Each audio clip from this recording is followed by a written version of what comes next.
Bonjour et bienvenue dans ce cours d'étalonnage.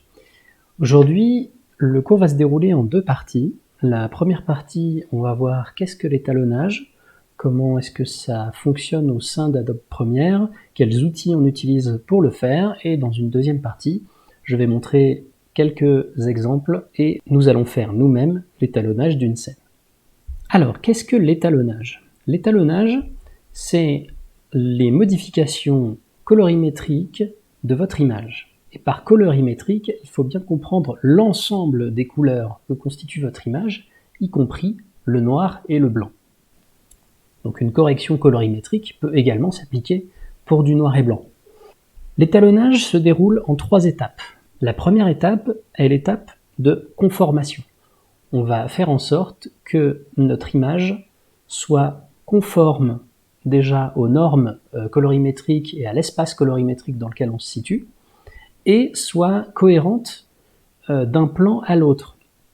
C'est-à-dire qu'on va corriger, si un plan est un peu plus bleu qu'un autre, on va corriger le deuxième plan pour le rendre de la même couleur que le précédent, et ainsi former une unité, une uniformité au sein d'une scène. C'est ce qu'on appelle l'étalonnage de continuité. Tout ça constitue la conformation, donc l'étalonnage correctif pour corriger les défauts au sein d'une image et l'étalonnage de continuité. Et dans un deuxième temps, on peut, mais on n'est pas obligé, faire un étalonnage de style, où là, on va plutôt réfléchir à quelle teinte on veut faire ressortir dans notre image, quel style on veut lui donner, qu'est-ce qu'on veut faire passer en fait comme information dans cette image-là, dans cette scène-là, puisqu'il faut toujours bien réfléchir l'étalonnage au sein d'une narration et d'une scène, y compris quand on fait quelque chose de non narratif au sein d'un documentaire, l'étalonnage est extrêmement important. Dans Premiere, il existe 2 outils pour faire l'étalonnage. Le premier, c'est le moniteur Lumetri, qui chez moi est ici, et le panneau couleur Lumetri, qui est ici. Pour l'instant, ces 2 panneaux n'affichent rien puisque nous n'avons aucune séquence de créer. Donc la première chose à faire, évidemment, ça va être de créer une séquence. Pour les besoins de l'exemple, je vais prendre directement mon exemple et le faire glisser dans la timeline ici, mais évidemment, créer une séquence en fonction de ce que vous voulez exporter. Donc pour commencer, on va utiliser ces images-là qui sont des mires de barres, et on va regarder comment est-ce qu'elles apparaissent dans le moniteur Lumetri. Donc comme premier exemple, vous avez ici une mire de couleurs classique qui va du blanc jusqu'au noir en passant par toutes les couleurs primaires et secondaires de la vidéo. Donc pour information, le blanc en vidéo est calculé en additionnant le vert, le rouge et le bleu. À 60% de vert, 30% de rouge et 10% de bleu environ. Et donc les autres couleurs sont calculées de façon additionnelle. Donc le blanc, c'est du vert plus du rouge plus du bleu, le jaune, c'est du vert plus du rouge, le cyan, c'est du vert plus du bleu, le vert, c'est du vert unique, le magenta, c'est du rouge plus du bleu, puis ensuite on trouve le rouge, le bleu et l'absence de couleur qui est le noir. Et donc si on regarde ici sur notre moniteur Lumetri, il y a cette forme d'escalier qui apparaît. Alors qu'est-ce qu'elle veut dire cette forme d'escalier? Cette forme d'escalier, en fait, c'est la luminosité de chacune de ces barres. Ce type d'affichage, on appelle ça un affichage en forme d'onde. C'est-à-dire que de gauche à droite va représenter de gauche à droite dans mon image, mais de haut en bas représente la luminosité. Le blanc est à 100%, le jaune, donc comme je disais, composé de vert et de rouge, est situé ici, un petit peu en dessous des 70. Vous voyez ici, on a le chiffre ici qui correspond au pourcentage de luminosité dans notre image. Puis, nous avons le cyan ici à 55, et ainsi de suite. Donc, maintenant, ça nous donne la luminosité. Maintenant, si je veux voir la luminosité en fonction de chacune des couleurs, je vais utiliser ce qui s'appelle la forme d'onde primaire. Là, ici, vous voyez écrit RVB blanc. Donc, je désactive ici la forme d'onde globale en luminance. Et là, ce que je vois apparaître, ce sont des aplats, en fait, vers 80% et vers 0, et vers du 100% ici. Alors, qu'est-ce que ça veut dire tout ça? Ça veut dire qu'en fait, ici, vous avez en fait exactement la même chose que tout à l'heure, c'est-à-dire que de gauche à droite, ça représente de gauche à droite dans l'image, mais cette fois, c'est d'abord uniquement la couche rouge, puis la couche verte, puis la couche bleue. Et donc ce qu'on constate sur une forme d'onde comme celle-là, c'est que, alors ici, cette mire de barre n'est pas parfaite, on a des petites aberrations qui apparaissent, notamment au niveau du blanc, mais en gros, ce dont il faut se souvenir, c'est que cette mire de barre-là, si on ne représente que le rouge, c'est 2 fois du rouge, puis 2 fois rien, puis 2 fois du rouge, puis 2 fois rien. Le vert, c'est 4 fois du vert, puis 4 fois rien. Et le bleu alterne, une fois du bleu, une fois pas de bleu, une fois du bleu, une fois pas de bleu. Et donc si on additionne ces 3 valeurs-là, on obtient la mire de barre qui est à droite. Si je passe une mire de barre en noir et blanc, on va retrouver le même escalier, mais cette fois, évidemment, puisque nous sommes sur du noir et blanc, le rouge, le vert et le bleu s'additionnent à chaque fois au même niveau.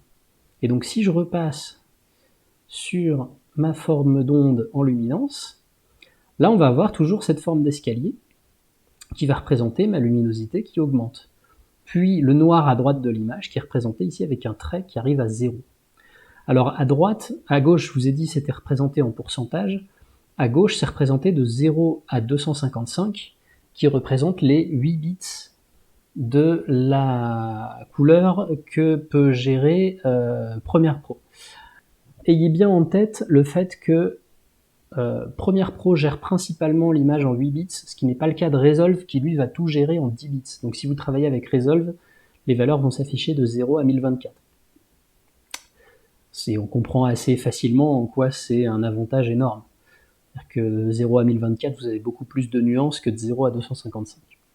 Si j'affiche donc ma troisième image qui est ici, là cette fois, ce sont 2 dégradés, noir et blanc, un qui va montant, un qui va descendant. Et regardez ce qui apparaît ici. Cette fois, on a donc bien l'escalier montant et l'escalier descendant qui est au même endroit. Comme je vous disais juste avant, le haut et le bas n'ont aucune importance dans le waveform, dans la forme d'onde. Parfois, vous allez voir appeler cet outil-là le waveform, c'est son nom anglais, et parfois la forme d'onde, c'est la même chose. Donc, ceci est l'outil le plus important de l'étalonnage en ce qui concerne la luminosité. Maintenant, vous avez remarqué quelque chose, c'est que c'est assez illisible en fait entre les deux formes d'onde rouge, vert, bleu ou luminance, de savoir quelle couleur exactement il y a à droite. Si je mets une autre image, donc si je mets une autre image, par exemple ici c'est une vignette de la série Tiger King, on va avoir cette espèce de mélasse qui va pas nous dire grand chose en fait sur les couleurs en fait. Ça nous dit bien la luminosité, on voit bien que la luminosité tape à 100% ici, là où le ciel est surexposé. On voit bien qu'il y a des zones sombres ici et sur les rayures du tigre qui apparaissent plus ou moins par là. On voit aussi la partie de la structure là qui est ici. En haut à droite, elle apparaît, en haut à gauche, pardon, elle apparaît cette fois en bas à gauche, puisque, encore une fois, le haut et le bas de l'image n'ont aucune importance, c'est la luminosité qui compte. Et donc cette partie-là est à gauche de l'image et est plutôt sombre, et donc elle se trouve ici. Voilà, tout ça nous donne peu d'informations sur la couleur. Et donc, pour avoir des informations de couleur, on va utiliser non pas la forme d'onde, mais ce qui s'appelle le vectorscope. Donc là, je ferme ça pour ouvrir mon vectorscope YUV. Voilà. Et donc là, cette fois, vous avez un vectorscope. Donc un vectorscope, qu'est-ce que c'est? C'est la mesure de la saturation et de la teinte. Et cette fois, ça ne va pas nous donner la place que ça a dans l'image. C'est un petit peu le défaut de cette représentation-là. C'est que cette représentation ne nous donne que qu'est-ce qu'il y a comme teinte et qu'est-ce qu'il y a comme saturation dans notre image. Donc ce qui est pratique avec une mire de barre, c'est qu'elle possède des valeurs qui sont exactes. Ça c'est un rouge parfait, ça c'est un bleu parfait, ça c'est un magenta parfait, etc. Et donc ces valeurs-là sont représentées sur notre graphique par des points en fait. Ici, il faut bien comprendre que le cercle ici représente le cercle des couleurs. Donc le cercle des couleurs, c'est ça. Vous avez... Alors il n'est pas orienté de la même façon, mais l'idée est exactement la même. C'est-à-dire que les couleurs sont placées sur un cercle, et plus on va vers le centre, et moins ces couleurs sont saturées. C'est exactement ce qui se passe sur ce graphique-là. Donc je vais revenir à mon exemple d'avant. Donc là, ma mire de barre, on voit bien que le magenta, le rouge, le jaune, le vert possèdent tous un point exactement à l'endroit où il y a le carré. Alors le carré ne fait pas partie de l'image, le carré n'est qu'une représentation dans l'affichage du vectorscope pour nous indiquer quelle couleur est où. Si on revient sur notre exemple de Tiger King, là on voit qu'est-ce qui se passe. Donc là on a déjà beaucoup plus d'informations utiles sur les couleurs de l'image. À savoir, on voit donc que ces couleurs-là vont aller pas mal vers les bords, ce qui veut dire les bords là de l'hexagone, ce sont les limites de ce que peut accepter comme couleur un affichage Rec 709, donc un affichage HD. Tout ce qui est en dehors de cet hexagone ne peut pas être affiché sur un écran Rec 709, mais par contre va avoir une utilité en HDR. Pour l'instant, on va se concentrer sur le Rec 709, le standard de la HD. Là, on voit qu'il y a plein de couleurs et qu'elles sont plutôt saturées. Il y a assez peu de bleu, il n'y a pas du tout de rose. Il y a un peu de rouge ici, je pense que ça doit être la structure qu'on voit derrière. Il y a beaucoup de jaune, donc là effectivement c'est l'herbe, c'est le tigre, c'est les arbres un petit peu ici sont un peu dans les jaunes, la structure qui est ici est dans les jaunes aussi. Il n'y a pas beaucoup de vert étrangement, puisque le seul vert au final qu'on voit c'est dans l'arbre ici et c'est pas si saturé que ça. Donc là on a les informations de couleurs qui nous sont données par le vectorscope. Ces deux outils-là, le vectorscope et la forme d'onde, sont les deux outils principaux, les deux outils primordiaux à comprendre pour faire de l'étalonnage. Maintenant, on va regarder un petit peu du côté du panneau couleur-lumétrie. Alors, couleur-lumétrie, ça se présente comme ça. Donc vous avez différents panneaux, donc correction de base créative, courbe, roue chromatique, TSL secondaire et vignette, qui vont tous nous servir à différentes choses. Si on regarde correction de base va nous permettre d'aller changer la balance des blancs, d'aller changer l'exposition, le contraste, ton clair, ton foncé, blanc, noir, et ainsi que la saturation. Donc, reprenons notre exemple de mire de barre noir et blanc. Donc, sur notre vectorscope, elle est représentée par un point, car il n'y a aucune couleur, tout est en noir et blanc, donc tout est parfaitement au centre, ce qui est logique, c'est l'affichage qu'on attend d'une image en noir et blanc sur un vectorscope. Si on repart sur notre forme d'onde, là donc on a toujours notre forme d'escalier, je vais changer l'exposition. Donc regardez à droite ainsi que dans le moniteur ce qui se passe. Si je diminue l'exposition, mon escalier lui aussi diminue. Et si j'augmente l'exposition, mon escalier augmente. Par contre, regardez ce qui se passe. Si j'augmente l'exposition, les barres les plus à droite deviennent parfaitement blanches. Et on dit qu'elles sont surexposées. Et donc comme elles sont surexposées, elles sont au-delà des 100% de luminosité que l'écran est capable d'afficher. Et donc elles sont juste blanches.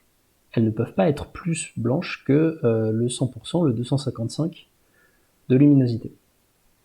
Et donc là, j'ai une image qui est hyper contrastée, dans le sens où j'ai du blanc, puis d'un coup ça descend très vite au noir. Voilà, donc l'exposition, elle va jouer sur la globalité de mon image. Reprenons notre exemple de Tiger King. Je vais agrandir l'image de façon à ce qu'elle prenne tout l'écran. Voilà. Et donc là, si j'augmente mon exposition, vous voyez que c'est vraiment tout le signal qui augmente. Ensuite, le bouton contraste, lui, il va gérer les différences entre les hautes lumières et les basses lumières. Donc si je diminue le contraste, vous voyez que ce qui est en haut de mon signal descend, ce qui est en bas de mon signal remonte. Et ça me donne une image qui est beaucoup moins contrastée, comme on peut le voir à droite. Et à l'inverse, si j'augmente cette valeur, là on va avoir une image beaucoup plus contrastée, et on va avoir des blancs beaucoup plus clippés, comme on dit, ou surexposés, et des noirs beaucoup plus sous-exposés. On voit bien là, il n'y a plus aucun détail dans l'image dans ce qui est surexposé ou dans ce qui est sous-exposé. Donc pour revenir à une valeur par défaut, on double-clique dessus et ça revient à 0. Ça, c'est valable dans quasiment tous les logiciels Adobe. Ensuite, les tons clairs ne vont faire varier, comme leur nom l'indique, que ce qui est dans le tiers haut de notre image. C'est-à-dire que ça va très peu toucher aux basses lumières, mais ça va beaucoup toucher aux hautes lumières. Voilà. Les tons foncés, c'est l'inverse. Ça va beaucoup bouger ce qui est en bas du spectre. Les blancs, ça va prendre vraiment que le haut du spectre et étirer notre signal un peu comme un élastique, comme si on prenait un élastique et qu'on tirait dessus à partir du haut. Et le noir, ça va faire l'inverse, c'est comme si on prenait un élastique et qu'on tirait dessus à partir du bas, et donc là, ça va gérer vraiment le bas du signal. Donc si on veut qu'il n'y ait aucun noir dans l'image, il suffit de remonter un petit peu cette valeur-là, et on essaye d'avoir le moins de choses possible qui touchent le bas de notre signal.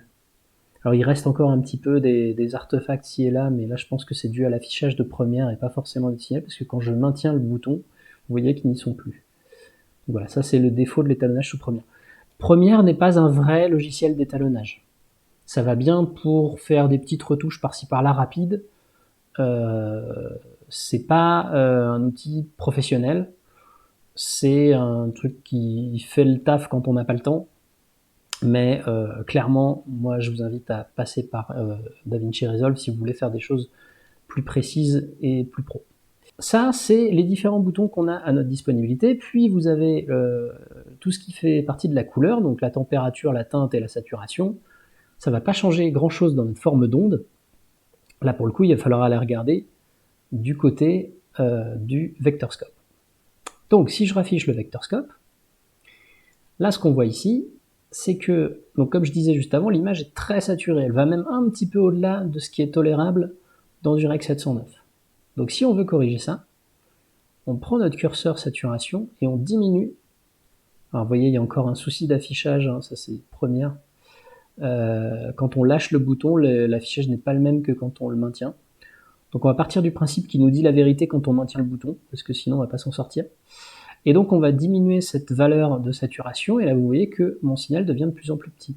Et donc si je diminue vraiment la saturation, on voit qu'on a une image qui est très désaturée, et effectivement mes couleurs sont plutôt vers le centre du cercle, là où c'est peu saturé. A l'inverse, si je fais exploser la saturation, on peut pousser jusqu'à 300%, et donc là on a quelque chose évidemment de complètement trop saturé, qui est complètement en dehors des limites, et on voit que notre signal est beaucoup plus gros.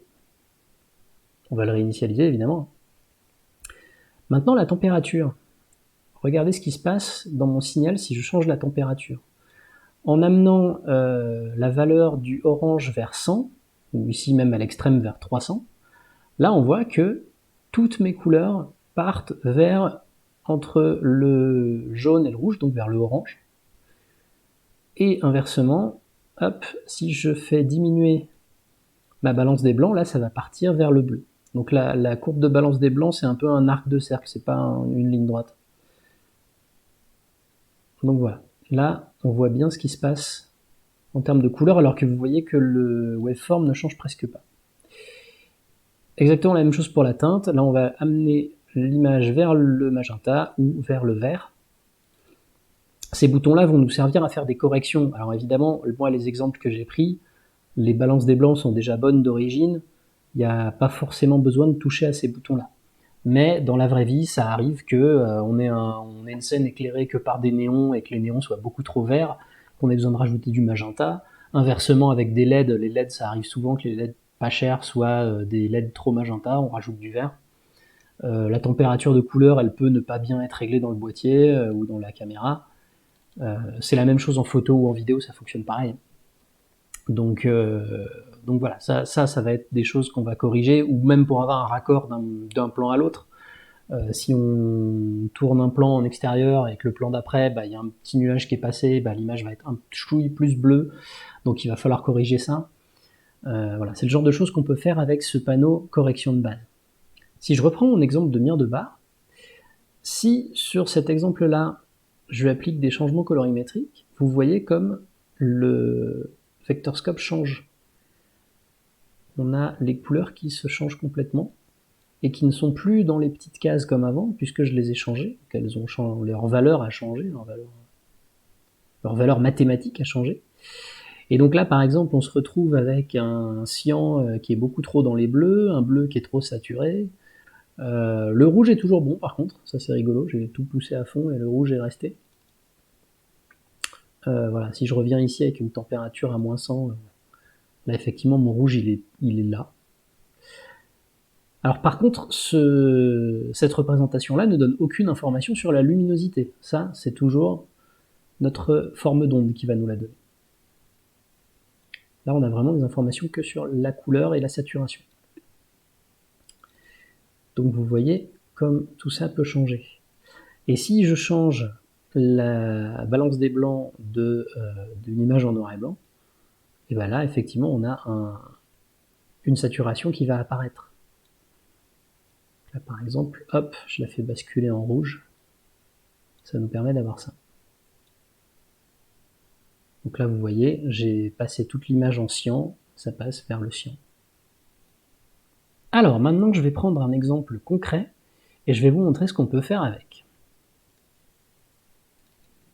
Donc, j'ai importé une vidéo dans Premiere et je vais utiliser cette vidéo pour faire des corrections colorimétriques. Donc, pour commencer, je vais créer une nouvelle séquence avec en la faisant glisser sur le bouton séquence afin que la séquence ait les mêmes réglages que mon plan, à savoir Full HD 25 images par seconde. Et donc maintenant, si je reviens dans le panneau couleur lumétrie, je vais pouvoir changer des choses. Alors déjà, on voit à l'affichage que l'image est bien exposée, dans le sens où il n'y a aucune zone surex et aucune zone sous-ex. On peut voir également qu'aucune des couleurs n'est saturée. On n'a aucune couleur qui va dépasser l'hexagone central du vectorscope. Donc maintenant, je vais tester différentes choses avec. Là, de base, comme ça a été filmé avec un téléphone portable, on a une image Rec 709 tout à fait acceptable. Cette image, je vais la découper en 5 morceaux pour faire 5 étalonnages différents. Donc je vais appuyer sur la touche C pour faire apparaître l'outil Cutter.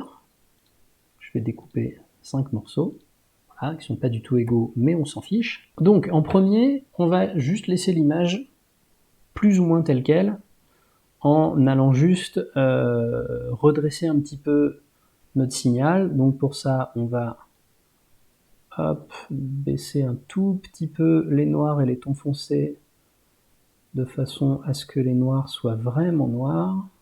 Donc on peut sélectionner la valeur en bleu ici et maintenir le clic pour avoir quelque chose d'un peu plus précis, même si comme je disais, c'est pas ce qu'il y a de plus évident avec Premiere. On va faire en sorte que les blancs soient vraiment blancs. Voilà, bon, il l'était presque, on est vraiment pas loin. Et on va amener la saturation au niveau des limites. Voilà. Là, on a vraiment l'étalonnage basique Rec 709 télévision avec une image qui est très neutre, avec des contrastes très neutres et des couleurs fidèles à la réalité. C'est ce que je vais appeler l'étalonnage télévision, puisque souvent les téléfilms, les reportages sont étalonnés comme ça. Sans aucune recherche de style, on est là pour montrer quelque chose de ce qu'on estime être fidèle à la réalité et de plus neutre possible. Dans un deuxième temps, je vais tester quelque chose de plus contrasté. Donc on va refaire pareil. On va ramener nos blancs un peu à la limite, nos noirs un peu à la limite. Et cette fois, on va descendre les tons foncés. Donc vous voyez que mes tons foncés, si je fais descendre la valeur des tons foncés, on va bien avoir nos tons foncés qui vont être plus foncés, mais qui vont jamais descendre en dessous de 0. Ils vont jamais être sous-exposés. C'est ça l'avantage en fait de cet outil-là. Et avec mes tons clairs, je vais les monter. Et vous voyez qu'effectivement, on a quelque chose de beaucoup plus clair, mais qui n'est jamais surex. tout cas, même si à l'œil ça paraît beaucoup plus agressif, on garde des informations dans les nuages. Si je fais monter bêtement l'exposition, là, effectivement, on n'a plus du tout d'infos dans les nuages, par exemple, là, notre image est cramée, là, c'est irrattrapable. Enfin, c'est irrattrapable si elle avait été filmée comme ça. On peut aussi jouer avec la valeur contraste, qui va nous permettre d'avoir encore quelque chose d'encore plus fort. On peut également aller jouer avec les courbes ici. Donc, rajouter des points sur la courbe et faire une courbe en S pour avoir voilà, quelque chose de vraiment ultra contrasté. Donc voilà, ça c'est une image avec du très haut contraste. Ça peut être utile pour plein de choses. Mais voilà, après c'est selon ce que vous avez envie de raconter aussi dans votre image. Là c'est peut-être un peu trop fort, je vais virer les courbes. Alors pour virer les courbes, il suffit de cliquer là. Hein. Ou peut-être qu'on va remettre les contrastes à 0. Là c'est quand même vraiment trop violent. Voilà, là c'est pas mal. Voilà, donc là on a une image au contraste. Et vous voyez, j'ai juste utilisé correction de base et courbe. Et ça suffit en fait. Maintenant, si on reprend cet étalonnage-là, donc pour aller chercher l'étalonnage qu'on a fait, il suffit d'aller dans Options d'effet, et vous avez un nouvel effet qui s'est créé à partir du moment où vous avez touché au panneau Lumétrie, qui s'appelle Couleur Lumétrie. Donc on peut le copier-coller, comme tout le reste, CTRL-C, CTRL-V. Et si je prends cet étalonnage-là et que je le désature, alors là on va regarder le moniteur pour voir ce qui s'y passe. Voilà, je le désature. Là, on a un étalonnage désaturé. C'est un étalonnage qu'on peut appeler Bleach Bypass. Ça a été utilisé, en tout cas de façon notable, pour la première fois dans Il faut sauver le soldat Ryan de Steven Spielberg, qui était un des premiers films à utiliser un étalonnage numérique. Et donc, là, on a cet effet très contrasté, mais en même temps désaturé, qui va donner une intensité dramatique à la scène. C'est beaucoup utilisé dans les films de guerre, dans les films d'action un peu violents, des choses comme ça. Donc là, regardez déjà les trois styles complètement différents qu'on a, tout en étant parfaitement dans les normes. Ça vous donne une idée de tout ce qu'on peut faire avec une image. Ensuite, en troisième, on va tester un étalonnage bas contraste. Donc là, c'est l'inverse. On va vouloir faire monter nos valeurs de noir et baisser nos valeurs de blanc. On peut utiliser, hop, ici, contraste et le baisser, tout simplement. On peut prendre les tons clairs et les baisser, les tons foncés et les monter. Et on a quelque chose déjà de beaucoup plus flat, on dit en anglais, de beaucoup plus plat. Mais on peut quand même garder des valeurs de blanc qui soient collées ici et des valeurs de noir qui soient collées en bas. Ce qui va nous permettre d'avoir une image désaturée, mais quand même avec des valeurs de noir très basses, de haut très hautes. Et ça va nous permettre d'avoir une image qui est quand même jolie à l'œil, qui est quand même agréable à regarder. Si je désactive ça, regardez avant, après, ce que ça donne. Donc, comme on a toujours des très basses lumières et des très hautes lumières, ça reste agréable à l'œil. Et donc ça permet de glamouriser un petit peu l'image. C'est un type d'étalonnage qui est beaucoup utilisé en publicité, qui est beaucoup utilisé pour voilà, mettre en avant des choses, des gens, quelque chose d'un peu pastel.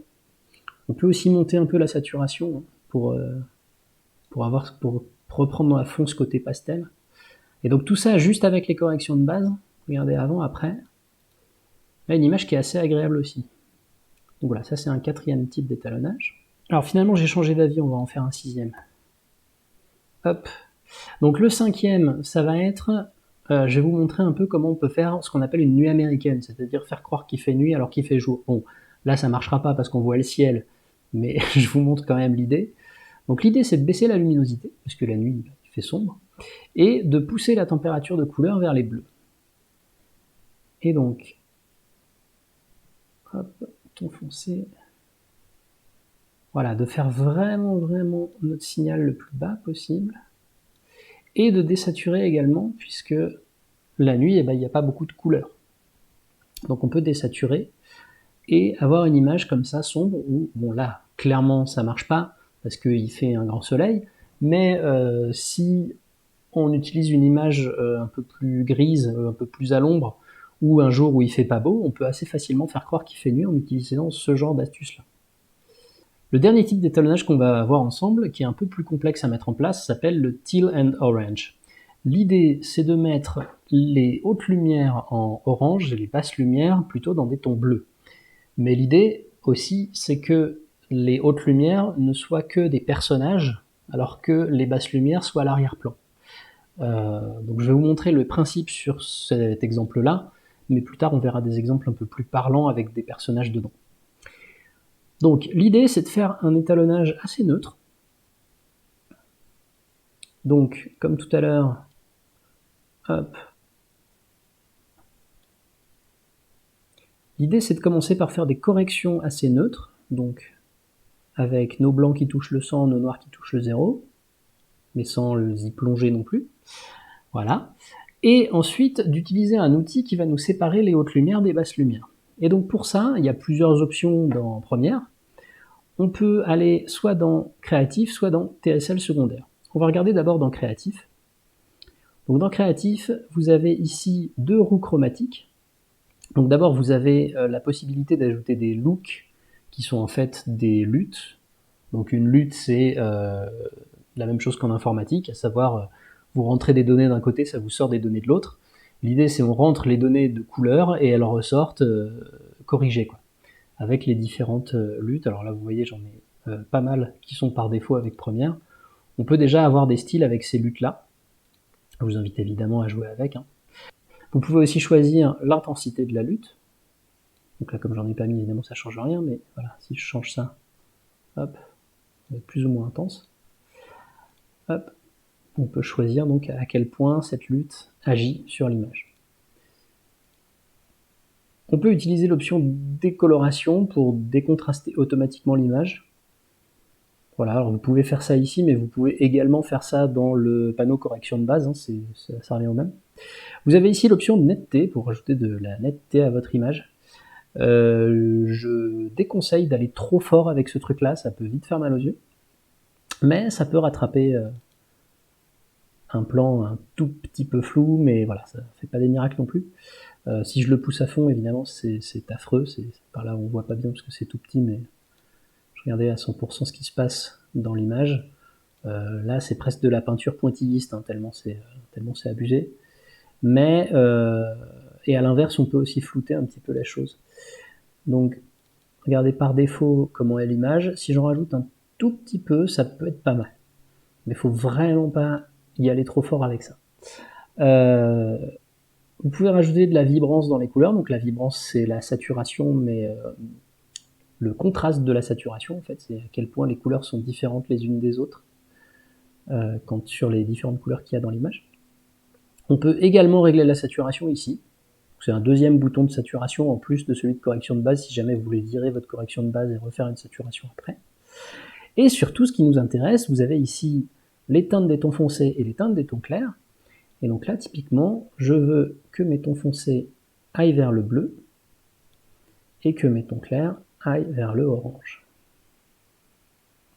Voilà. Et donc là, ce qui se passe, si on revient sur un affichage normal, donc là, on a un souci, c'est que le marron de la rivière devient un peu rougeâtre, c'est pas dingue. Donc on va essayer de trouver quelque chose d'un petit peu plus joli.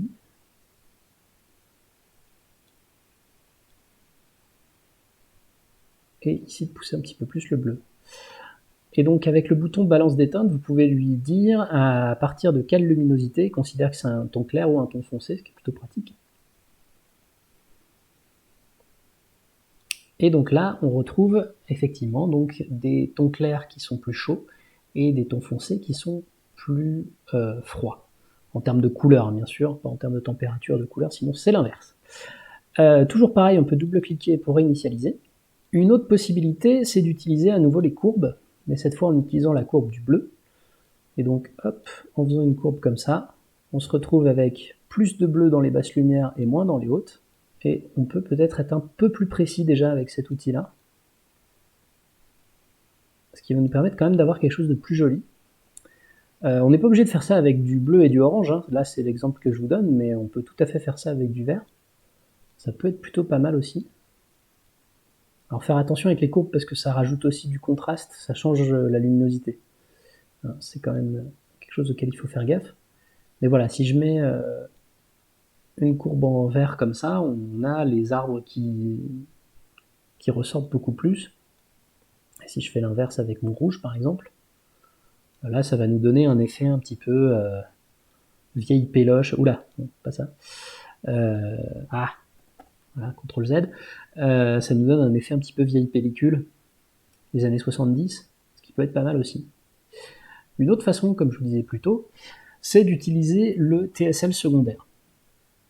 Donc on va désactiver tout ça. On va aller prendre une couleur pour lui définir les hautes lumières. Voilà. Et cette couleur-là, donc là vous voyez c'est la marge de manœuvre qu'il a par rapport à la couleur qu'on a choisie. Donc on veut quelque chose qui prenne à peu près tous les nuages, et on va vouloir passer tous les nuages en orange. On peut adoucir un petit peu les bords de la sélection pour avoir quelque chose de moins net. Peut-être que là on va un petit chouille trop loin dans notre sélection, mais il faut quand même bien choisir les nuages. Donc pour lui les nuages sont dans des teintes violettes, mais c'est logique puisque ça fait une ombre avec le ciel qui est bleu, donc ça paraît pas complètement absurde. On peut cliquer ici pour voir sur couleur gris là pour voir notre sélection en couleur noire. Donc là on voit bien les défauts de compression de l'image. C'est une vidéo qui a été filmée au téléphone portable, donc forcément on a beaucoup de compression dans cette image là, et donc ça se voit quand on essaie de faire une sélection. Et donc une fois qu'on a choisi notre zone à changer, avec les options qui sont en dessous, on va pouvoir la modifier. Et donc là, par exemple, vous voyez qu'on peut changer la teinte des nuages comme ça, avec soit la roue chromatique, soit la température de couleur, mais c'est peut-être un peu violent, soit la teinte.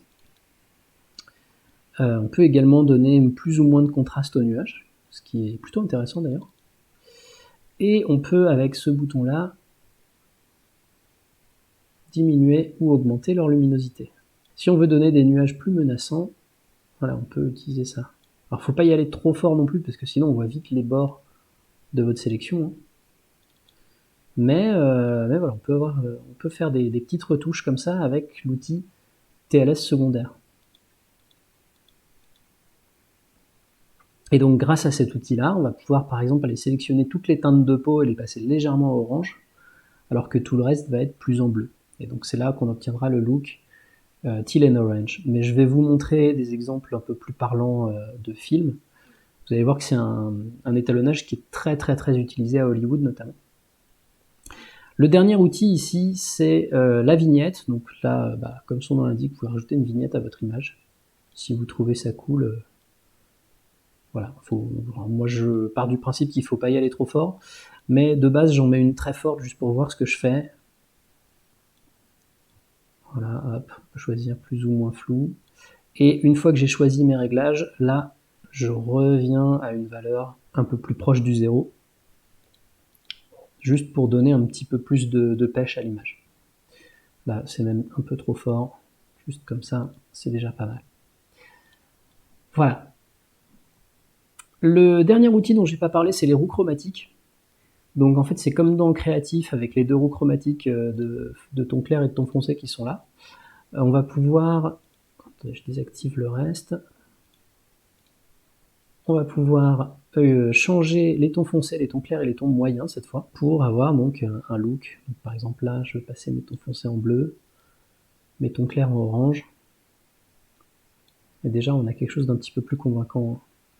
L'avantage de cette méthode-là, c'est que vous avez la main sur les tons moyens, et donc le problème qu'on avait avec notre rivière tout à l'heure se pose plus ici, puisque là, en fait, la rivière qui est dans les tons moyens ne va pas être affectée par nos changements. Et donc là, on a déjà un look qui est beaucoup plus agréable à l'œil. Donc voilà, tous ces outils-là existent, je vous les ai montrés, maintenant à vous de prendre tout ça en main, de jouer avec et de voir qu'est-ce qui colle le mieux à votre image à l'instant T. Donc je vais vous prendre des petits exemples d'étalonnage dans des films, et on va regarder dans les scopes ce que ça dit, et qu'est-ce que c'est comme type d'étalonnage. Donc on va revenir là dans notre exemple de tout à l'heure. Donc Tiger King, c'est une série Netflix. Et donc là, on voit que, comme je vous disais tout à l'heure, les couleurs, elles sont dans les clous. Les lumières, bon, c'est un petit chouille surex, mais c'est peut-être des images d'archives qu'ils ont récupérées, parce que généralement Netflix sont assez pointus là-dessus. C'est un étalonnage de base, standard, télé, tout ce qu'il y a de plus neutre. On est vraiment sur quelque chose de tout à fait classique et neutre. Maintenant, je vous ai pris plein d'autres exemples. L'exemple suivant, c'est Le Roi Lion de Jon Favreau. Donc ici, c'est un étalonnage de cinéma.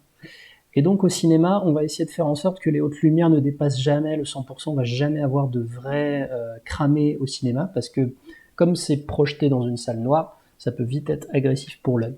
Et donc là, on le constate bien, hein, le ciel, il a beau être quasi surexposé, il est à la limite. Et donc on a des contrastes assez faibles, comme on peut le voir avec toute cette zone grise au milieu de notre scope, ce qui va mettre en avant les personnages, et comme en plus c'est un film d'animation qui essaye d'être le plus réaliste possible, on atteint quelque chose d'assez réaliste. Par contre, au niveau des couleurs, on est sur quelque chose de plutôt saturé, comme on le voit sur notre vectorscope ici. Exemple suivant, une photo de promo de Fast and Furious 8. Alors, qu'est-ce qu'on voit là? C'est que au niveau des contrastes, on est complètement pété, les contrastes sont explosés, les zones sombres sont très sombres, voire même sous-exposées. On perd beaucoup d'informations dans les vêtements des protagonistes. Et en termes de saturation, il n'y a que deux couleurs qui apparaissent, le bleu et le orange au fond là de cette petite flamme là qui nous donne ce petite pointe vers le rouge. Mais dans l'ensemble, c'est plutôt très désaturé. On n'est pas très loin d'un bleach bypass mélangé avec un teal and orange. Donc vraiment les deux trucs les plus classiques à Hollywood qui se retrouvent dans cette photo de promo de Fast and Furious 8. Ensuite, une photo pour une pub de parfum. Les publicités pour parfum utilisent très souvent un étalonnage complètement désaturé et complètement décontrasté. Et c'est le cas ici, je me suis pas trompé. Les noirs sont complètement décollés, ils sont presque à 10%, alors que sa chemise est quand même bien noire. Le ciel est complètement décollé des blancs. Donc les zones les plus hautes en lumière, c'est la petite zone qui est en bas ici, qu'on retrouve à gauche là de notre forme d'onde, qui est à 90% seulement. Et l'ensemble est quand même très décontrasté et même très désaturé, comme on le voit sur le scope ici. Donc voilà, ça c'est un exemple de bas contraste. Autre exemple, John Wick 3. Alors John Wick 3, là pour le coup, c'est une nuit américaine. Mais ceci dit, ils ont quand même utilisé, donc tout ça c'est tourné en studio, avec d'un côté des néons très froids qui vont éclairer la scène, de l'autre côté des lumières très chaudes qui vont jouer l'arrière-plan. Donc là on est complètement à l'inverse de ce qui se fait classiquement dans le teal and orange, mais on garde quand même cette idée de contraste entre deux couleurs opposées, donc le jaune et le bleu. Et on voit bien sur le scope ici, le jaune d'un côté, le bleu de l'autre, avec une petite pique vers le rouge qui doit représenter cette bout de statue là ici. Et ainsi qu'un peu une petite pique là sur cet axe-là qui représente l'axe des couleurs de peau. Donc voilà, les couleurs de peau de Keanu Reeves et ainsi que la main du protagoniste ici sont sur cet axe-là. Donc là, on est sur quelque chose de très contrasté, comme on le voit ici, et de très saturé. Ça, c'est un étalonnage qui est beaucoup utilisé en clip, notamment. Dans tout ce qui est clip de musique, on va utiliser des choses très contrastées, très saturées, notamment dans les clips de rap. Autre exemple dans John Wick 3, cette scène-là. Donc là, on est par contre dans le plus parfait exemple de teal and orange, l'arrière-plan en bleu et le premier plan en orange. Alors évidemment, ça se joue beaucoup au moment du tournage, il n'y a pas de secret, mais à l'étalonnage, on a renforcé encore plus ces contrastes entre les couleurs, en allant d'un côté très fort vers les teintes de peau, et de l'autre côté très fort vers son opposé, qui est plutôt vers le cyan. Ensuite, prochain exemple, le film Parasite de Bong Joon-ho, qui utilise lui aussi, comme les pubs pour parfum, quelque chose de très décontrasté. qui renforce un petit peu le réalisme des scènes complètement loufoques qu'on voit dans ce film. Par contre, la saturation est quand même présente. On a quand même beaucoup de couleurs qui apparaissent, qui donnent un aspect un petit peu pastel à l'image. Donc, comme on voit ici sur le scope, les noirs ne descendent pas en dessous de 10%. Et les blancs, alors cette fois-là, il y en a quelques-uns, effectivement, les fenêtres, à mon avis, ça devait être difficile à changer, ça. Mais en tout cas, les fenêtres sont vers les 100%, mais en tout cas, tout le reste de l'image ne dépasse pas certains niveaux de luminosité. Exemple suivant, les Tuches 3. Donc les Tuches 3, sans surprise, on est dans un étalonnage qui est complètement un étalonnage télé, avec des noirs un tout petit peu décollés du zéro, et des blancs par contre très éclatants. Il faut savoir que le cinéma français étant principalement financé par la télévision, les films sont aussi étalonnés plus pour la télévision que pour le cinéma, même si ça a été également un grand succès au cinéma. Le film suivant, c'est Wonder Woman de Patty Jenkins, donc sorti en 2017. De nouveau, une utilisation du teal and orange. On a un arrière-plan qui est très cyan, des basses lumières, donc dans les cheveux notamment, qui sont très cyan, et une peau qui est plutôt dans les tons orangés, voire limite magenta pour certains. On voit même la petite pointe ici là qui part vers le rouge. En même temps, il y a son armure aussi, donc c'est un petit peu difficile à dire. Mais voilà, là on a quelque chose dans le teal and orange, très contrasté également. On voit qu'il y a assez peu de choses au centre, là tout est soit en bas, soit très haut. Donc l'arrière-plan, lui, il est complètement dans les basses lumières. Donc vous avez toute cette partie-là qui représente la partie haute de l'image, et cette partie-là qui représente un petit peu ce qui est plus au premier plan, qui est un petit peu plus dans la lumière. Mais dans tous les cas, on est à maximum à 60% de luminosité pour tout ce qui est de l'arrière-plan.